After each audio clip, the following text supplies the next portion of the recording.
আসসালামু আলাইকুম রহমতুল্লাহ। চক্রবৃদ্ধি মূলধন ও চক্রবৃদ্ধি মুনাফার নতুন একটা ক্লাসে তোমাদের সবাইকে স্বাগতম জানাচ্ছি। আগের ক্লাসে আমি অনুশীলনী 2.2 এর 7 থেকে 12 নং অঙ্কগুলো 12 নং যে গাণিতিক সমস্যা আছে সেগুলো সমাধান, 7 থেকে 11 নম্বর অঙ্কগুলো সমাধান করার চেষ্টা করেছি। আজকের ক্লাসে 2.2 এর 12 নং থেকে 14 নং গাণিতিক সমস্যাগুলো সমাধান করার চেষ্টা করব।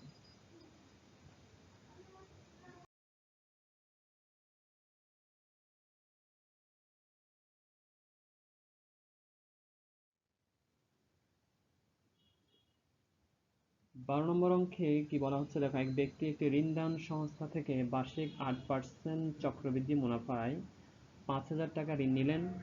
প্রতি বছর তিনি 2,000 টাকা পরিশোধ করেন। দ্বিতীয় কিস্তি পরিশোধের পর তার আর কত টাকা ঋণ থাকবে? তাহলে কি বলছে, এক ব্যক্তি একটি ঋণদান সংস্থা থেকে 8% চক্রবৃদ্ধি মুনাফায় 5,000 টাকা ঋণ নিলেন। প্রতি বছর তিনি 2,000 টাকা করে পরিশোধ করেন। দ্বিতীয় কিস্তি পরিশোধের পর তার কত টাকা ঋণ থাকবে? তাহলে আমরা অঙ্কটার সমাধানে যাই। এর আগে আমি তোমাদের একটা জিনিস এখানে আগে বুঝিয়ে দিই, সেটা হচ্ছে এখানে 8% যেটা, সেটা হচ্ছে তুমি বুঝতে পারছো 8% যেটা, সেটা হবে কি আর এর মান। ঠিক আছে, এটা হচ্ছে কি আর এর মান। 5,000 টাকা ঋণ নিলেন, ঋণ এখানে 5,000 টাকা যেটা, সেটা হচ্ছে এখানে পি এর মান। ঠিক আছে, এটা হচ্ছে পি এর মান। এবং প্রতি বছর তিনি কি করেন, 2,000 টাকা পরিশোধ করেন। ঠিক আছে, প্রতি বছর তিনি করেন 2,000, এটা হচ্ছে কিস্তি। ঠিক আছে, এটা কিস্তি। দ্বিতীয় কিস্তি পরিশোধের পর তার আর কত টাকা ঋণ থাকবে? তাহলে প্রথম বছর, প্রতি বছর তিনি 2,000 টাকা পরিশোধ করেন। তাহলে দ্বিতীয় কিস্তি মানে প্রথম বছর তিনি 2,000 টাকা দিয়েছেন, দ্বিতীয় কিস্তি মানে দ্বিতীয় কিস্তিতে তিনি 2,000 টাকা দিয়েছেন। এরপরে কত টাকা থাকবে সেটা আমাকে বের করতে হবে। তাহলে এখানে সমাধানের ক্ষেত্রে দেখো, চক্রবৃদ্ধি ঋণের ক্ষেত্রে চক্রবৃদ্ধি মূলধনের সূত্র কি হবে, যেখানে প্রযোজ্য হবে, যেখানে ঋণ হচ্ছে পি 5,000 টাকা, ঋণ পি 5,000 টাকা এবং মুনাফার হার আর হচ্ছে কত, আর ইকুয়াল টু 8%। 8% মানে কি 100/8। প্রথম বছর পর চক্রবৃদ্ধি ঋণ C equal to P into 1 plus R whole 1। আচ্ছা, পি পি ঋণ নাকি মূলধন? পি হচ্ছে ঋণ নাকি মূলধন? পি কে আমরা ঋণ এবং মূলধন উভয় হিসেবে ব্যবহার করতে পারি, কারণ আমরা পি দ্বারা আসল বা মূলধন বলি। এখানে ঋণটাও এক ধরনের আমরা মূলধন বলতে পারি। যেমন এখানে ঋণদান সংস্থা যেটা, ঋণদান সংস্থা কিন্তু কি করছেন, তিনি এক ব্যক্তিকে 5,000 টাকা দিচ্ছেন। ঠিক আছে, এক ব্যক্তি যে ঋণদান সংস্থা থেকে 5,000 টাকা নিচ্ছেন, এটা কিন্তু ঋণদান সংস্থা কিন্তু কি 5,000 টাকাটা কি করছেন, ইনভেস্ট করছেন। ঠিক আছে, তো যে টাকাটা আসলে ইনভেস্ট করলে, যে টাকাটা আমরা যদি কি করি, কোনো একটা যে কারো কোনো কিছুতে যে আমি খাটাই, কোনো একটা ব্যবসা প্রতিষ্ঠান বা কারো কাছে খাটাই, সেখান থেকে যদি প্রফিট আসে, সেই টাকাটাই আসলে কি, সে টাকাটাই আসলে আমরা মূলধন বলতে পারি। অর্থাৎ যে টাকার বিনিময়ে, যে টাকা আমরা যদি কোথাও খাটাই, যে টাকাটা আমরা কোথাও যদি ইনভেস্ট করি, তাহলে সেখান থেকে যদি কোনো টাকা আসে, তাহলে ওই টাকাটাই হচ্ছে মূলধন। এক্ষেত্রে ঋণদান সংস্থার জন্য 5,000 টাকাটা কিন্তু একটা 5,000 টাকাটা কিন্তু এক ধরনের মূলধন। এবং আমরা একটা বিষয় জানি যে ঋণদান, যদি কারো কাছ থেকে কোনো ঋণ নেই, আসলে যে টাকাটা ঋণ দেওয়া হয় এবং যে টাকাটা ঋণ দেওয়া হয়, সেটা ঋণ নেওয়া হয়, দুটাই কিন্তু আসলে আমরা কি ধরতে পারি, মূলধন হিসেবে ধরতে পারি। এই জন্য পি কে আমরা এখানে কি ধরেছি, 5,000 টাকা, এটাকে আমরা ঋণ অথবা মূলধন পি ধরেছি। এবার মুনাফার হার এখানে আর ইকুয়াল টু 8%। আর 8%কে আমরা যদি কি ভগ্নাংশ আকারে লিখি, তাহলে 100/8 হবে। তাহলে প্রথম বছর পর চক্রবৃদ্ধি ঋণ কি হবে? চক্রবৃদ্ধি ঋণ বা চক্রবৃদ্ধি মূলধন আমরা বলতে পারি সি ইকুয়াল টু, আমরা সি এর মান সূত্র আমরা জানি P into 1 plus R whole 1। ঠিক আছে, এখানে আমি আগে বলেছি যে চক্রবৃদ্ধি ঋণের ক্ষেত্রে চক্রবৃদ্ধি মূলধনের সূত্রটাই প্রযোজ্য হবে। এই জন্য আমরা এখানে প্রথম বছর পর চক্রবৃদ্ধি ঋণ C equal to P into 1 plus R whole 1। এখানে 1 কেন হয়েছে, কারণ এখানে প্রথম বছর বলেছে। প্রথম বছর বলার কারণে এখানে এন এর মান হবে 1। তাহলে এখানে পি এর মান আর এর মান সবগুলো মানই আমার জানা আছে। অর্থাৎ এখানে পি এর মান কত হবে, 5,000। এরপরে 1 যেভাবে সেভাবে রেখে দিলাম। আর এর মান কত, আর এর মান হচ্ছে 100/8। ঠিক আছে, আর এখানে 1 যেভাবে আছে সেখানে আমরা যেভাবে রেখে দিলাম। এরপরে 5,000, পরবর্তী লাইন আমরা কি করতে পারি, 5,000 যেভাবে সেভাবে রেখে দিলাম। এরপর 1 প্লাস 100 দিয়ে যদি আমি 8কে ভাগ করি, 0.08 হয়। ঠিক আছে, আর কোনো সংখ্যা বা কোনো সংখ্যার উপর যদি কোনো পাওয়ার থাকে বা কোনো রাশির উপর যদি কোনো পাওয়ার থাকে, এক যদি থাকে, সেটা আমরা লিখতে হয় না, এই জন্য আমরা এখানে পরবর্তী লাইনে আমরা একটা লিখে নিই। এর পরের লাইন আমরা কি লিখতে পারি, 5000 গুণ একের সাথে 0.08 যদি আমরা যোগ করি তাহলে 1.08 টাকা হয়। তারপরে 5000 এর সাথে যদি আমি 1.08 যোগ করি তাহলে কত হয়, 5400 টাকা হয়। 5400 টাকা। তাহলে এখানে খেয়াল করো, তিনি যে 5000 টাকা নিয়েছেন, এক ব্যক্তি, তিনি যে 5000 টাকা নিয়েছিলেন, এটার বিপরীতে তাকে 1 বছর পর কিন্তু কত টাকা দিতে হচ্ছিল, 5400 টাকা দেওয়া দরকার ছিল। তো তিনি কি করেছেন, তিনি কি করেন, প্রতি বছর তিনি 2000 টাকা করে দেন। তাহলে তিনি প্রথম বছর কি করেছেন, 2000 টাকা পরিশোধ করেছেন। ঠিক আছে, চক্রবৃদ্ধি হারে তার যে 5400 টাকা আসছিল, প্রথম বছর তিনি 2000 টাকা পরিশোধ করেন। তাহলে 2000 টাকা পরিশোধ করার পর তার অবশিষ্ট টাকা কত থাকে, তাহলে 5400 টাকা থেকে আমরা যে 2000 টাকা বাদ দিয়ে আমরা 2000 টাকা পরিশোধ করে ফেলেছেন, সেজন্য তার আর 3400 টাকা থাকবে। ঠিক আছে, তাহলে এই 3000 টাকা, 3400 টাকা যেটা, সেটার উপরেই কি করবে, পরবর্তী বছরে আমার যে প্রফিট অথবা পরবর্তী বছরে কি পরিমাণ লাভ দেবে সেটা হিসাব করতে হবে।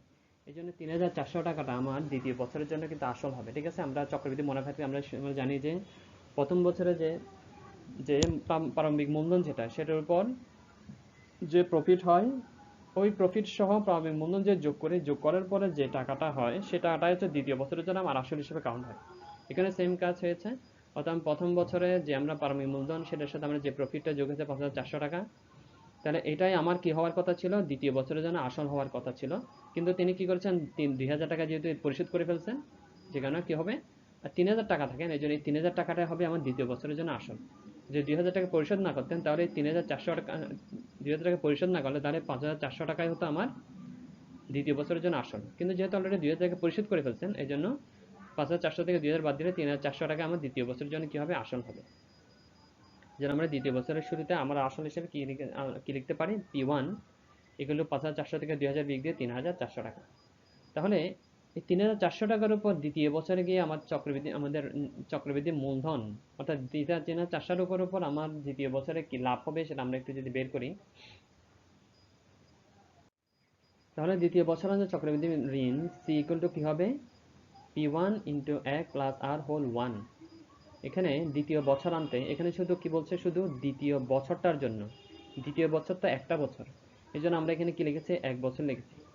যদি আমার এখানে বলা হতো যে আমাকে প্রথম বছর বড় চক্রবৃদ্ধি ঋণ আলাদা করে বের না করে আমি যদি কি করতাম, 2 বছরান্তে যদি আমরা লিখতাম, তাহলে অর্থাৎ এখানে যে 2 বছরান্তে লিখতাম, ঠিক আছে, তাহলে আমি এখানে 2 লিখতাম। কিন্তু আমি এখানে দ্বিতীয় বছরটা, শুধু স্রেফ দ্বিতীয় বছরটার জন্য যেহেতু আমি কি করছি, চক্রবৃদ্ধি ঋণ বের করছি, এই জন্য কিন্তু এখানে 1 হবে, এখানে 2 হবে না। আমার কথা আশা করি বুঝতে পারছো। আমি জিনিসটা আবার যদি এক্সপ্লেইন করি, তাহলে দেখো, অর্থাৎ প্রথম বছরে আমি অলরেডি বের করে, 2টা বছরের এখানে হিসাব হচ্ছে। প্রথম বছরের আমি কিন্তু চক্রবৃদ্ধি ঋণ মূলধন বের করে ফেলছি, চক্রবৃদ্ধি ঋণ সেটা বের করে ফেলছি। এখন আমি শুধু দ্বিতীয় মানে সেকেন্ড ইয়ারের জন্য আমি বের করছি, যে কারণে আমার এখানে 2 লিখতে হচ্ছে না, 1 লিখতে হচ্ছে। যদি আমি 2টা বছর একসাথে বের করতাম, তখন কিন্তু এখানে 2 লিখতে হতো। আশা করছি তোমার বিষয়টা বুঝতে পেরেছো। এই জন্য দ্বিতীয় বছরের চক্রবৃদ্ধি ঋণ C two equal to P1 1 plus R whole, এখানে 2 হবে না, এখানে কি হবে, 1 হবে, এই জন্য আমরা 1 লিখেছি। তাহলে দ্বিতীয় বছরান্তে আমাদের আসল কি হবে, মূলধন কি হবে, সেটা আমরা P1 এর মান আমরা জানি যে 3400 টাকা যোগ এক যেভাবে আছে সেভাবে রেখে দিলাম। এরপর আর এর মান হচ্ছে 100/8। যেহেতু আমাদের ঋণ চক্রবৃদ্ধি মূলধন অর্থাৎ বার্ষিক যে মুনাফার হার সেটা সবসময় সেম থাকবে, এই জন্য 100/8 এখানে হোল 1 বা 1 টাকা লিখলাম। তো 3400 1 ইন্টু 1 যোগ 0.08 টাকা, যে 100 দিয়ে 8কে ভাগ করলে 0.08 টাকা হয়। এরপরে 3400 গুণ একের সাথে 0.08 যদি যোগ করি, তাহলে কথা 1.08 টাকা। 3400 গুণ 1.08 টাকা সমান 3672 টাকা। তাহলে 3672 টাকা হবে দ্বিতীয় বছরে। তাহলে 3672 টাকা হবে দ্বিতীয় বছরান্তে তার চক্রবৃদ্ধি ঋণ যেটা। ঠিক আছে, তো উনি কি করেছেন, প্রতি বছর তিনি 2000 টাকা পরিশোধ করেন। তার মানে দ্বিতীয় কিস্তি মানে কি, কিস্তি ব্যাপারটা আশা করছি তোমরা জানো। অর্থাৎ কোথাও থেকে যদি আমি ঋণ নেওয়া হয়, যেমন আমি কোনো একটা ব্যাংক থেকে মনে করলাম 5,000 টাকা ঋণ নিলাম। তো ঋণ নেওয়ার এগেইনস্ট, ঋণ নেওয়ার বিপরীতে আমি প্রতি বছর তাকে যে টাকাটা পরিশোধ করব সেটা হচ্ছে একটা কিস্তি। আমি মনে করলাম ব্যাংক থেকে 5,000 টাকা নিলাম, আমি প্রতি বছর তাকে 1,000 টাকা করে ব্যাংকে ফেরত দিই। ঋণ নিলে সে টাকাটা আবার ফেরত দিতে হয় অবশ্যই, তোমরা নিশ্চয়ই জানো। অর্থাৎ আমি যদি কি করি, 5,000 টাকা নিলাম, প্রতি বছর আমি কি করি 1,000 টাকা দিয়ে এভাবে 5 বছর পরে আমি 5,000 টাকা তাকে পরিশোধ করব। এই কথার উপর ভিত্তি করে আমি তার থেকে 5,000 টাকা নিয়েছি। তাহলে প্রতি বছর যেহেতু আমি 1,000 টাকা করে দেই, এই জন্য 1,000 টাকা প্রতি বছর যে 1,000 টাকা দিই এটা হচ্ছে একটা কিস্তি। তার মানে আমি তাকে যে 5,000 টাকা যদি প্রতি বছর আমি ফুল সম্পূর্ণ 5,000 টাকা যদি দিতে চাই, তাহলে আমাকে 5 বছর সময় লাগবে। তার মানে 5টা কিস্তিতে আমি কি করতে পারছি, তাকে টাকাটা পরিশোধ করতে পারছি। এই জন্য প্রতি বছরে যে টাকাটা বা প্রতি নির্দিষ্ট সময় পর পর যে টাকাটা দেওয়া হয় সেটাকে বলা হয় কিস্তি। তার মানে সে প্রতি বছর 2,000 টাকা দেন ওই ব্যক্তি, তাহলে দ্বিতীয় কিস্তি মানে হচ্ছে তার মানে তিনি দ্বিতীয় বছর আর 2,000 টাকা দিয়েছেন। তাহলে প্রথম বছর তিনি 2,000 টাকা দিয়েছেন, ঠিক আছে, এবার দ্বিতীয় বছর তিনি আবার 2,000 টাকা দিয়েছেন। এই জন্য আমরা কি লিখতে পারি, দ্বিতীয় বছর মানে তার পরিশোধ করার কথা হচ্ছে 3,672 টাকা, কিন্তু তিনি দ্বিতীয় বছরে গিয়ে পরিশোধ করেছেন কত, এই 3,672 টাকার পরিবর্তে তিনি কি করেন 2,000 টাকা দিয়েছেন। তাহলে তার দ্বিতীয় বছর পর তার যদি কি থাকে, তার অবশ্যই টাকা থাকবে কত, 1,672 টাকা থাকে। অর্থাৎ 3,672 থেকে 2,000 টাকা বাদ দিলে 1,672 টাকা। তাহলে দ্বিতীয় বছর ঋণ থাকবে কত, 1,672 টাকা। আশা করছি বুঝতে পেরেছো।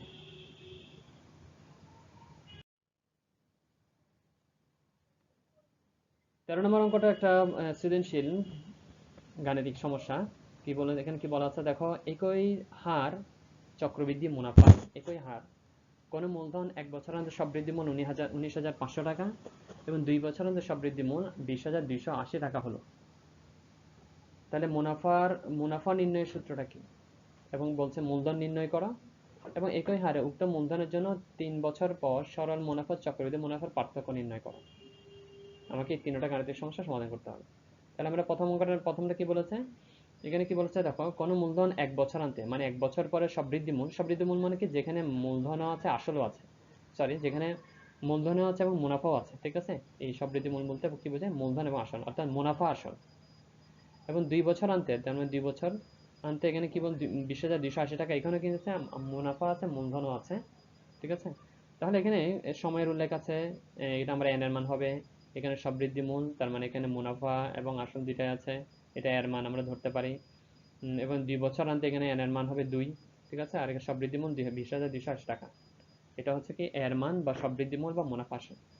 তার প্রথমটা কি, মুনাফা নির্ণয় সূত্র। তাহলে মুনাফা নির্ণয়ের জন্য দুইটা সূত্র আছে, একটা হচ্ছে চক্রবৃদ্ধি মুনাফা আর একটা হচ্ছে শুধু সরল মুনাফা। দুইটা মুনাফা সূত্র আমরা জানি। তাহলে আমরা যদি মূলধন আমরা কি জানি, তোমরা অর্থাৎ এগুলো হচ্ছে না রেখে আমরা চক্রবৃদ্ধি মুনাফা সরল মুনাফা আমরা আই টু কি জানি, I to P R N জানি, ঠিক আছে। সরল মুনাফা আমরা I to P N R, I to P N R. আর চক্রবৃদ্ধি মুনাফার জন্য আমাদের যেহেতু কি বের করতে হয়, চক্রবৃদ্ধি মূলধনটা আগে বের করতে হয়, এই জন্য আমরা আগে চক্রবৃদ্ধি মূলধনটা বের করব। তাহলে চক্রবৃদ্ধি মূলধন আমরা কি জানি, P into 1 plus R whole N. তাহলে চক্রবৃদ্ধি মুনাফা হবে কি, চক্রবৃদ্ধি মূলধন থেকে প্রারম্ভিক মূলধন যেটা সেটা বাদ দিলে যেটা হচ্ছে সেটা হচ্ছে চক্রবৃদ্ধি মুনাফা। আশা করি বুঝতে পেরেছি। তাহলে এখানে মুনাফা নির্ণয় দুটো সূত্র, একটা হচ্ছে চক্রবৃদ্ধি মুনাফার সূত্র, একটা হচ্ছে সরল মুনাফার সূত্র।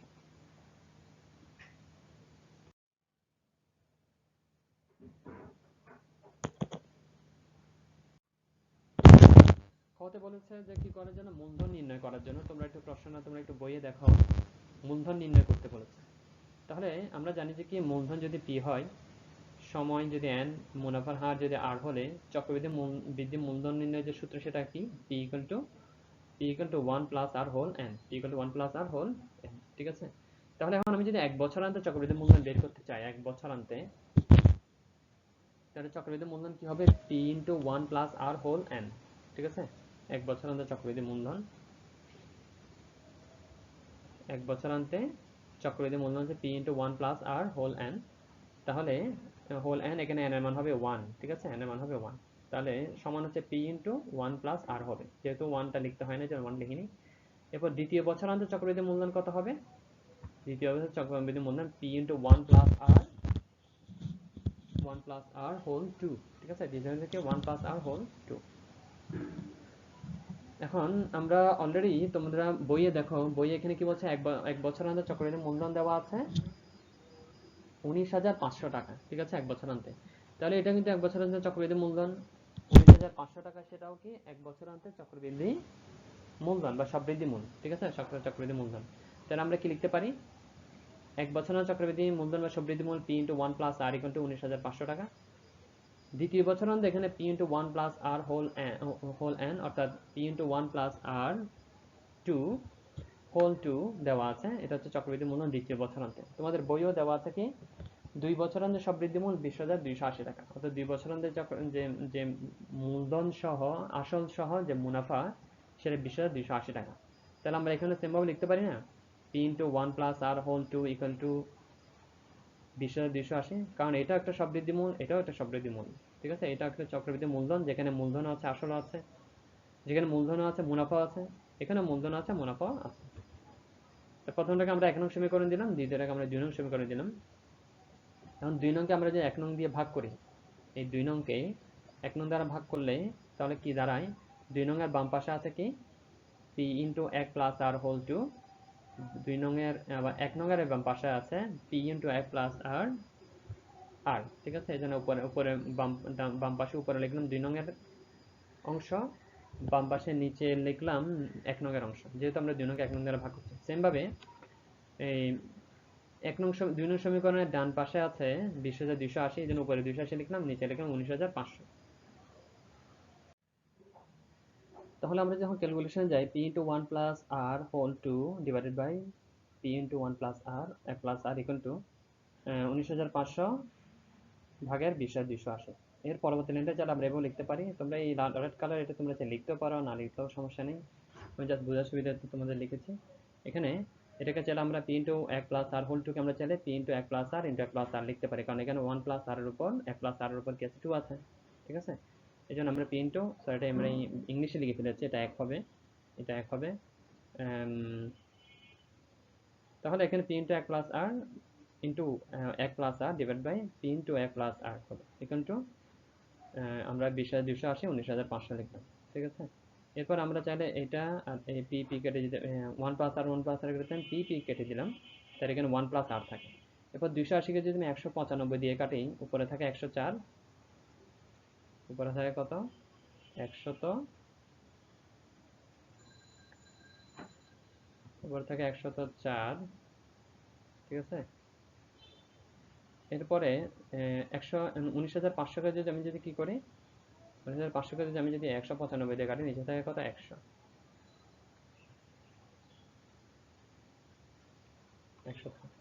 সেজন্য এখানে কি লেখা আছে দেখো, পরবর্তী লাইনে, অর্থাৎ 1 + 1 + R = 104 আছে উপরে, নিচে আছে 100।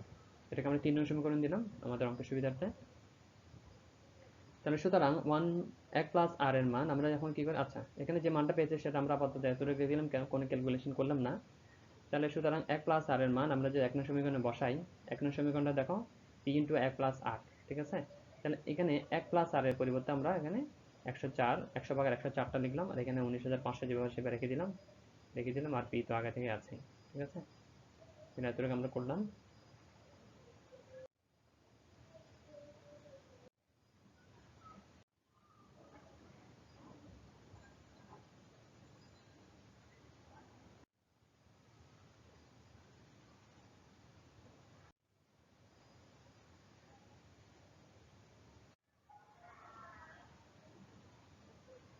এরপরের লাইনে বা P গুলো আমরা কি লিখতে পারি, এটার পরবর্তী লাইনে P = 100 কে যদি উপরে এপাশে পাঠিয়ে দিই, তাহলে 19,500 × 100 হবে। পরবর্তী আমি 4কে যদি আবার পাঠাই, এরপরে 4কে পাঠালাম, তাহলে 4 104টা, 4কে না 104কে যদি আমি পাঠাই তাহলে 104 ভাগ হিসেবে থাকবে। তাহলে P গুলো আমরা ফাইনালি কি পাচ্ছি, 19,500 × 100, এখানে হচ্ছে নিচে কত 104। পরবর্তীতে 19,500 সাথে যদি আমি 100 গুণ করি, যা হয় তাকে যদি 104 দ্বারা ভাগ করি, তাহলে কত হচ্ছে 18,750 টাকা, ঠিক আছে। আশা করি তোমার ভাগ অঙ্কটা পারবা। অর্থাৎ প্রথমে গুণ করতে হবে 19,500 আর গুণ 100, যেটা হবে সেটা, অর্থাৎ দুটো গুণফল যেটা হবে সেটাকে 104 দ্বারা ভাগ করলে 19,750 টাকা হবে। তাহলে আমরা মূলধন কত পেলাম, 18,750 টাকা, ঠিক আছে। এখানে একটা জিনিস লক্ষ্য নিয়ে আমাদের প্রশ্নটা একটু দেখো, এখানে বলেছে যে কি একই হার একই হার চক্রবৃদ্ধি মুনাফায়, অর্থাৎ এখানে মুনাফার হারটা আমাদের এখানে বলা নেই। আমরা এটা বের করার জন্য আমরা কি করবো, এখানে 3 নং সমীকরণ যেটা আছে সেটা আমরা ব্যবহার করবো, ঠিক আছে। এখানে যে 3 নং সমীকরণ যেটা আছে এখান থেকে আমরা চাইলে মুনাফার হার বের করতে পারি।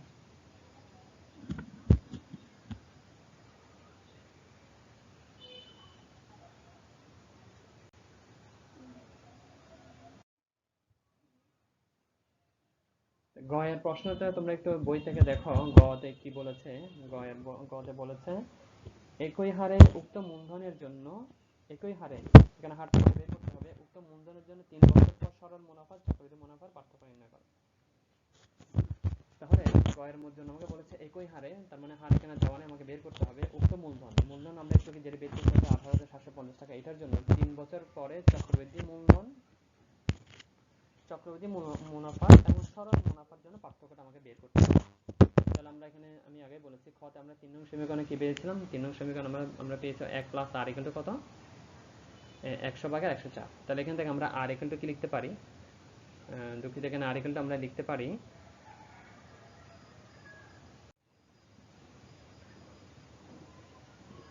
আর ইকুয়াল টু 100/104 বিয়োগ 1, এই একটাকে এখানে যে এক আছে এই একটাকে আমরা কি করলাম, সমান চিহ্নের ডান পাশে পাঠিয়ে দিলাম। তার এখানে কত হচ্ছে 100/104 বিয়োগ 1। পর আমরা যদি লসাগু করি, লসাগু এখানে 100 হবে। এরপর আমরা যদি লসাগু করি 100কে 100 দ্বারা ভাগ করলে 104কে গুণ করলে 104, তাহলে লসাগু হচ্ছে কত 104 বিয়োগ এখানে হবে 100, ঠিক আছে, পাশে হবে বিয়োগ 100। তাহলে 104 থেকে 100 বিয়োগ দিলে 4 হয়, তার নিচে আছে 100, উপর আছে 4, 4 দিয়ে যদি আমি কি করি 100কে কাটি কত হয় 4 25 100, তাহলে উপরে হবে 1, নিচে হবে 25, উপরে হবে 1, নিচে হবে কত 25। তাহলে আমরা মুনাফার হার পাচ্ছি কত 25/1।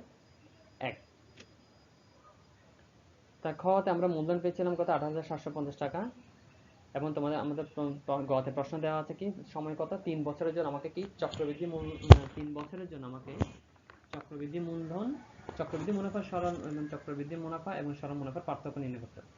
তো চক্রবৃদ্ধি মুনাফা সরল মুনাফার পার্থক্য নির্ণয় করার জন্য প্রথম কাজ হচ্ছে আমাকে কি করা, অর্থাৎ চক্রবৃদ্ধি মুনাফা বের করতে প্রথম আমাকে চক্রবৃদ্ধি মূলধন বের করতেই হবে, কারণ আমরা জানি কি চক্রবৃদ্ধি মূলধনে কিন্তু সি মাইনাস পি, অর্থাৎ চক্রবৃদ্ধি মূলধন বিয়োগ প্রারম্ভিক মূলধন। তাহলে আমার প্রথমে 3 বছরের জন্য চক্রবৃদ্ধি মূলধন যেটা সেটা আমরা বের করি, C equal to P into 1 plus R whole N. তাহলে সি ইকুয়াল টু আমরা তাহলে এখানে পি এর মান কত পাচ্ছি 18,750, যেটা আমরা খতে পেয়েছি 1, আর এর মান কত 25/1, এন হচ্ছে কত 3 বছর, ঠিক আছে, সময় 3 বছরের জন্য যেটা আমাকে বের করতে হবে। তাহলে 18,750 যেভাবে সেভাবে রেখে দিলাম, 18,750 যেভাবে সেখানে রেখে দিলাম ইন্টু এখানে 25, এখানে যে আমরা লসাগু করি তাহলে আমরা কি পাই, এখানে আমরা যে লসাগু করি তাহলে 25 হবে লসাগু, তাহলে 25 একে 25 যোগ এখানে 1 1 1, 25 একে কত 26 হবে, তাহলে উপরে হচ্ছে 26, নিচে হচ্ছে 25, তাহলে 25/26 এখানে পাওয়ার হিসেবে 3 আছে, ঠিক আছে। তো 25 দিয়ে যদি আমি 26কে ভাগ দিই, তোমরা একটু ক্যালকুলেটর ইউজ করো, পরবর্তীতে আমরা কি পাই 18,750 যেভাবে সেভাবে রেখে দিলাম, 25 দিয়ে আমরা 26কে ভাগ দিলে 1.04 হয়, ঠিক আছে, 1.04। এবার কি আছে এখানে পাওয়ার হিসেবে কিউব যেভাবে আছে সেভাবে রেখে দিলাম, সমান এবার আমরা 18,500 গুণ 1.04কে যদি উপর যদি তুমি কিউব দাও, অথবা 1.04 গুণ 1.04 গুণ 1.04 দাও, তাহলে কি হবে, আমরা যে গুণফলটা পাবো সেটাকে যদি 18,750 দিয়ে গুণ করি, তাহলে আমরা কি পাচ্ছি 21,091.2 টাকা পাচ্ছি, 21,091.2 টাকা। তাহলে চক্রবৃদ্ধি মূলধন হবে 21,091.2 টাকা হবে আমার চক্রবৃদ্ধি মূলধন। তাহলে এখন আমার প্রশ্ন হচ্ছে চক্রবৃদ্ধি মুনাফা বের করা, ঠিক আছে। চক্রবৃদ্ধি মুনাফা বের করতে হলে আমাদের কাজ কি, চক্রবৃদ্ধি মূলধন থেকে প্রারম্ভিক মূলধন যেটা সেটা বাদ দাও। তো চক্রবৃদ্ধি মূলধন মুনাফা আমরা চক্রবৃদ্ধি মূলধন আমরা একটু আগে বের করছি 21,091.2 টাকা লিখলাম, আর আমার যে মেন মূলধন যেটা সেটা হলো 18,750, 21,091.2 থেকে 18,750 টাকা যদি বাদ দিই তাহলে কত হয় 2,341.2 টাকা, ঠিক আছে, 2,341.2 টাকা। চক্রবৃদ্ধি মুনাফাটা আমরা বের করলাম, এখন আমাদের সরল মুনাফা বের করতে হবে। সরল মুনাফা কিভাবে বের করতে হয় সেটা তোমরা জানো, তোমরা আমার এই অংশটা সরল মুনাফার এই অংশটা না দেখে তোমরা নিজেরা করার চেষ্টা করো। তাহলে সরল মুনাফা এগুলো আমরা কি জানি, I equal to P N R, তাহলে পি ইকুয়াল টু কি আমরা জানি 18,750, এন এর মান 3 বছর এবং আর এর মান 25/1, সবগুলো যদি আমরা গুণ করি কত হয়? 2250 টাকা। অর্থাৎ 25 দিয়ে তুমি যদি এটা কাটো তাহলে কত হচ্ছে? তাহলে সরল মুনাফা হবে আই পি এন আর। তাহলে পি এর মানে 18,750 গুণ 3 গুণ 25/1। তাহলে তুমি 25 দিয়ে যদি 18,750 কে কাটো, 18,750 তুমি যদি 25 দিয়ে কাটো তাহলে 750 হয়। তাহলে 750 গুণ 3 কত হয়? 750 গুণ 3 2200 কত? 50 টাকা। 2250 টাকা। তাহলে আমি সরল মুনাফা পেলাম, চক্রবৃদ্ধি মুনাফা পেলাম। চক্রবৃদ্ধি দুইটার পার্থক্য এখন বের করবো, চক্রবৃদ্ধি মুনাফা এবং সরল মুনাফার পার্থক্য। চক্রবৃদ্ধি মুনাফা হচ্ছে 2341.2 টাকা আর সরল মুনাফা 2250 টাকা। বিয়োগ দিলে কত হয়? 91.2 টাকা পাই। তাহলে আমার এটা উত্তর হবে কত? 91.2 টাকা। আশা করছি বুঝতে পেরেছি।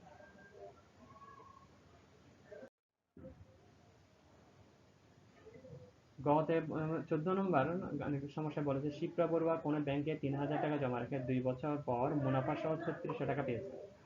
শিপ্রা বড়ুয়া কোনো ব্যাংকে 3000 টাকা জমা রেখে 2 বছর পর মুনাফা সহ 3600 টাকা পেয়েছে। তাহলে এখানে কোনটা কি তোমরা দেখো, কোনো ব্যাংকে 3000 টাকা জমা রেখেছেন, তাহলে 3000 টাকাটা অবশ্যই কি হবে? 3000 টাকা যেহেতু জমা রেখেছেন তার 3000 টাকাটা হচ্ছে কিসের মান? পি এর মান। ঠিক আছে, 3000 টাকা হচ্ছে কিসের মান? পি এর মান। কারণ 2 বছর, তাহলে 2 বছর কি এটা তোমরা নিশ্চয়ই জানো। 2 বছর হচ্ছে কি এখানে এন। ঠিক আছে, 2 বছর হচ্ছে কি এন। তবে এটা কি বলছে? মুনাফা সহ 3600 টাকা। তার মানে এখানে মুনাফাও আছে, আসলও আছে বা মূলধনও আছে। ঠিক আছে, সেটা আমরা মুনাফা আসল বলতে পারি, সব বৃদ্ধি মূল বলতে পারি। ঠিক আছে, অর্থাৎ এটা আমরা কি, এটা হচ্ছে এর মান। এটা হচ্ছে কিসের মান? এর মান। ঠিক আছে, এটা এর মান। তাহলে আমরা মোটামুটি সবকিছু চিনি পেলে যে প্রথম বলেছে সরল মুনাফার হার নির্ণয় করা, মানে আর এর মান বের করতে হবে আমাকে। কিসের মান বের করতে হবে? আর এর মান। তাহলে খেয়াল করো, আর ইকুয়াল টু আমরা কি জানি? I equal to P R N, P N R জানি। ঠিক আছে, আমরা আই ইকুয়াল টু কি জানি?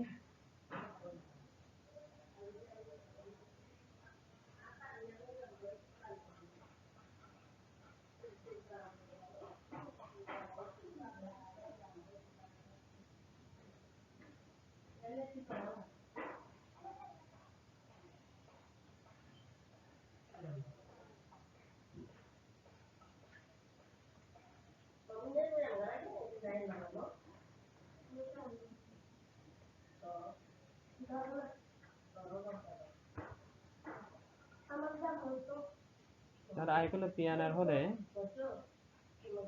আর ইকুয়াল টু আমরা কি লিখতে পারি? আই বাই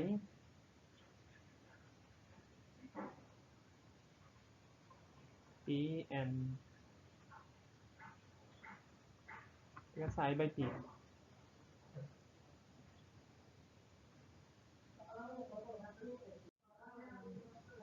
তাহলে আই ইকুয়াল টু আমরা কি জানি? P N R. তাহলে আর ইকুয়াল আমরা কি জানি? I by P N. ঠিক আছে, যেখানে আই বের করতে হবে, অর্থাৎ মুনাফা। মুনাফা, পি এর মান হচ্ছে কি মূলধন, এন হচ্ছে কি সময়। এন হচ্ছে সময়। তাহলে আমার এখানে আমরা পি এর মান জানি, এন এর মান জানি। পি এর মান জানি এবং কিসের মান জানি? এন এর মান জানি। ঠিক আছে, এটা হচ্ছে পি এর মান, এখানে মান, কিন্তু এখানে আই এর মান নেই, অর্থাৎ মুনাফা নেই। মুনাফা নির্ণয়ের আমরা একটা কিন্তু পদ্ধতি অলরেডি জানি। যেমন এখানে এখানে কি দেওয়া আছে? পি এর মান একটা মূলধন দেওয়া আছে বা আসল দেওয়া আছে, আর এখানে মুনাফা আসল দেওয়া আছে। আমরা কি জানি? মুনাফা আসল থেকে আসল বাদ দিলে আমরা মুনাফা পাই। কারণ আমরা এভাবে চাইলে কিন্তু আয়ের মানটা বের করতে পারি। আমরা কয়ের সমাধানে যাই। তাহলে এখানে দেওয়া আছে আসল পি সমান কত? 3000 টাকা। সময় এন সমান কত? 2 বছর। এবং মুনাফা আসল, মুনাফা একটু আগে যেটা বলছিলাম, মুনাফা আসল কত? 3600 টাকা। তাহলে মুনাফা আমরা কিভাবে বের করবো? আই ইকুয়াল টু মুনাফা আসল থেকে আসল আমরা কি করে বিয়োগ দেবো। তাহলে মুনাফা আসল হচ্ছে 3600 টাকা, আসল হচ্ছে কত? 3000 টাকা। তাহলে কত হয়? 600 টাকা হচ্ছে আমার মুনাফা। ঠিক আছে, তাহলে এখন আমরা কিন্তু আর এর মানটা ইজিলি বের করে ফেলতে পারি। ঠিক আছে, তারপরে আমি কিন্তু কি, যে I equal to P N R, সুতরাং R equal to I by P N. ঠিক আছে, আই বাই পি এন। তাহলে সুতরাং মুনাফার হার ইকুয়াল টু আমরা কি বলতে পারি? মুনাফার হার, মুনাফার হার ইকুয়াল টু আমরা লিখতে পারি আই এর মান হচ্ছে 600 টাকা, যেটা আমরা একটু আগে বের করেছি। পি এর মান হচ্ছে কত? এই যে পি এর মান হচ্ছে 3000 টাকা, যেটা প্রশ্ন দেওয়া আছে। এন এর মান হচ্ছে 2 বছর। ঠিক আছে, তাহলে আমরা 600 দিয়ে যদি 3000-কে কাটি তাহলে 5 হয়। নিচে আছে 2, উপর আছে 1। তাহলে উপরে 1 হবে, নিচে 5 দুগুণে কত? 10। ঠিক আছে, যেহেতু আমরা এটা শতকরা সত্য পেয়ে জন্য আমরা কি করবো? 100 দ্বারা গুণ করবো। 100 দ্বারা গুণ করলে আমরা কত পাচ্ছি? 10%। তাহলে উত্তর হবে কত? 10%। তাহলে আমরা কি পেলাম, মুনাফার হার পেয়ে গেলাম, সেটা হচ্ছে 10%।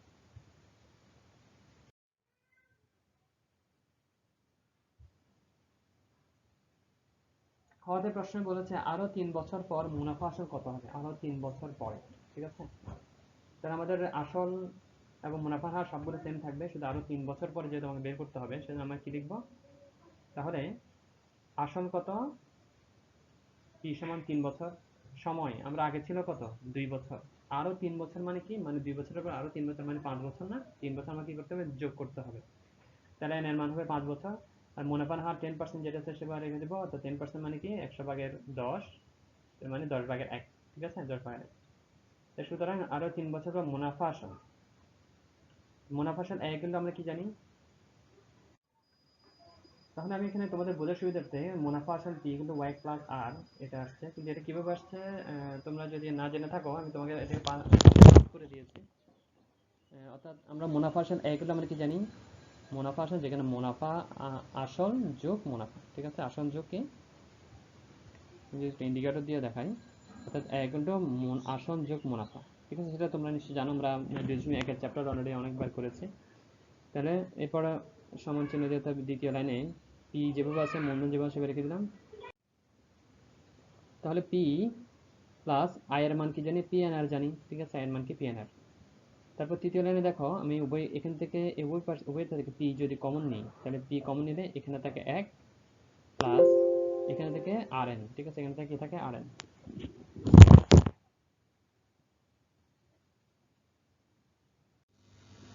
তাহলে মুনাফা আসলে গেলে তাহলে আমরা কি লিখতে পারি, আমরা কিন্তু পি ইন্টু এ প্লাস এন আর আমরা লিখতে পারি। সেটাই এখানে আসলে করা হয়েছে, মুনাফা আসলে পি, মুনাফা আসলে কিন্তু ওরা এখানে এইচ করে নিই, পি ইন্টু এক প্লাস এন আর এরা লিখেছে। সরি, এটা কি করেছি এখানে আমরা, মুনাফা আসল পি ইন্টু এক প্লাস এন আর আমরা লিখলাম। তাহলে সুতরাং পি এর মান কত, 3000 গুণ 1 প্লাস এন এর মান কত আমরা জানি, এন এর মান হচ্ছে কত, 5 বছর, যেহেতু আরো 3 বছর পরে বলছে, 5 বছর আমরা লিখবো। এরপর আর এর মান লিখবো 10/1 টাকা। ঠিক আছে, এরপর আমরা কি লিখতে পারি, পরবর্তী লাইনে 3000 যেভাবে আছে সেভাবে রেখে দিলাম, 1 যোগ 10 দিয়ে যদি 5 দিয়ে আমরা যদি 10কে কাটি, এখানে কত হয়, 2 হয়। ঠিক আছে, 5 দিয়ে আমরা 10কে কাটি কত হয়, 5 দিয়ে যদি আমি 10কে কাটি, তাহলে এখানে কত হচ্ছে, 2 হচ্ছে। তাহলে 2/1, এই জন্য তৃতীয় লাইনে 1 যোগ 2/1 লিখলাম, সমান। তাহলে আমরা এখন কি করব, লসাগু করব। যদি লসাগু নিই, এখানে লসাগু 2 হবে, আর এখানে লসাগু করলে এরপর এখানে 1 এর ক্ষেত্রে আমরা কি পাচ্ছি, 2 যোগ এখানে 1 পাচ্ছি। ঠিক আছে, লসাগু তোমরা পারো, এটা আর ডিটেলস ভাবে বোঝানোর দরকার নেই আশা করছি। তাহলে আমরা 2 আর 1 যোগ করলে কত, 3 হয়, নিচে 2 থাকে। তাহলে 3000 যেভাবে সেভাবে রাখলাম, গুণ উপরে নিচে 2, উপরে আছে 3। ঠিক আছে, এরপর 2 দিয়ে যদি 3000কে কাটি, তাহলে কত হয়, 1500। 1500 আর এখন 3 দিয়ে গুণ করলে কত, 4500, 4500 টাকা। তাহলে 3 বছর পরে আমার মুনাফা আসল হবে কত, 4500 টাকা।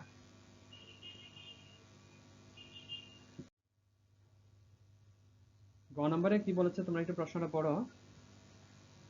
3000 টাকা একই হার চক্রবৃদ্ধি, একই হার, হার কি থাকবে, চক্রবৃদ্ধি মুনাফায় জমা রাখলে 2 বছর পর চক্রবৃদ্ধি মূলধন কত হতো। 3000 টাকা একই হারে, মানে একই হার যেটা আছে, আগের যেটা হার আছে সেটাতে আমরা যদি কি করি, চক্রবৃদ্ধি মুনাফায় জমা রাখলে 2 বছর পর চক্রবৃদ্ধি মূলধন কত হতো, তার মানে চক্রবৃদ্ধি মূলধন বের করতে হবে। 3000 টাকা এটা বলছে একই হার, একই হার যেটা মানে আমরা খতে যেটা, অর্থাৎ আমরা যে হারটা আমরা কতে বের করেছি 10%, একই হারে। সময় এখানে বলে দিয়েছে 2 বছর। ঠিক আছে, সময় কত বছর বলছে, 2 বছরে চক্রবৃদ্ধি মূলধন কত হতো। তাহলে খুব সহজ, চক্রবৃদ্ধি মূলধনের যে সূত্রটা সেটা আমরা এখানে ব্যবহার করবো। তাহলে আমরা কি জানি, চক্রবৃদ্ধি মূলধন পি ইন্টু এক প্লাস আর হোল এন। তাহলে পি এর মান কত, আমরা 3000 টাকা, একই হার যেহেতু বলছে, প্লাস 3000 ইন্টু 1 যোগ আর হবে কি, যেটা মুনাফার হার আমরা কতে বের করছি যেটাই, একই হার যেহেতু বলেছে 10/1। আর সময় বলছে এখানে অলরেডি তোমাদের প্রশ্ন বলেছে 2 বছরের জন্য আমরা 2 লিখি। ঠিক আছে, তাহলে আমরা এরপর কি লিখতে পারি, 3000 গুণ, এরপর এখানে লসাগু করো, 10 লসাগু 10 হয়, তার উপরে 10 যোগ 1 গুণ 2, যেভাবে আছে সেভাবে রেখে দিলাম। পরবর্তী লাইনে 10 যোগ 1 যোগ করলে কথা 11 হয়, নিচে 10 থাকে। সেই জন্য আমরা পরবর্তী লাইনে কি লিখলাম, 3000, উপরে হবে 11, নিচে হবে 10, এখানে হোল স্কয়ার। ঠিক আছে, অর্থাৎ উপরে পাওয়ার এসে 2 আছে, এত টাকা। এরপরে 3000 গুণ এখানে নিচে কত, আমি যদি স্কয়ার টুটা যদি উভয় জায়গায় অ্যাপ্লাই করি, তার মানে 10-এর উপর যদি স্কয়ার দিই 10 10 100, 11-এর উপর যদি আমরা যদি 2 দিই তাহলে কত, 11-এর উপর যদি আমরা স্কয়ার দিই 100 তে 21, তোমরা ক্যালকুলেট করে দেখতে পারো। তাহলে আমরা ফাইনালি কি পাচ্ছি, 3000 গুণ নিচে 100 উপরে 121। তাহলে 100 দিয়ে যদি তুমি 3000 কে কাটো 30 আর এখানে 121 থাকে, তাহলে 30 আর 121 গুণ করলে 3635, 3630 টাকা হয়। তাহলে চক্রবৃদ্ধি মূলধন হবে কত, 3630 টাকা। আশা করছি বুঝতে পেরেছো। তাহলে এই চ্যাপ্টারে যে 2.2 যতগুলো গাণিতিক সমস্যা ছিল সবগুলো সমাধান করলাম। একটু ক্লাস সংখ্যা একটু বেশি হয়ে গেছে, আমার 3টা ক্লাস হয়ে গেছে। তো আসলে ক্লাস বেশি হওয়ার উদ্দেশ্য আসলে তোমাদেরকে ভালোভাবে বোঝানোই, ঠিক আছে? তোমরা যে ক্লাসগুলো দিয়েছে, ক্লাসগুলো করছে বা আজকে যে অঙ্কগুলো করেছে সেগুলো করো, বাসায় ভালো করে চেষ্টা করো। তুমি পড়ালেখার সাথে লেগে থাকো, যেহেতু স্কুল বন্ধ, পড়ার সাথে লেগে থাকো, স্বাস্থ্যবিধি মেনে চলো, বিনা কারণে বাইরে বের হবে না। আজকের মতো ক্লাস এখানেই শেষ করছি। আসসালামু আলাইকুম।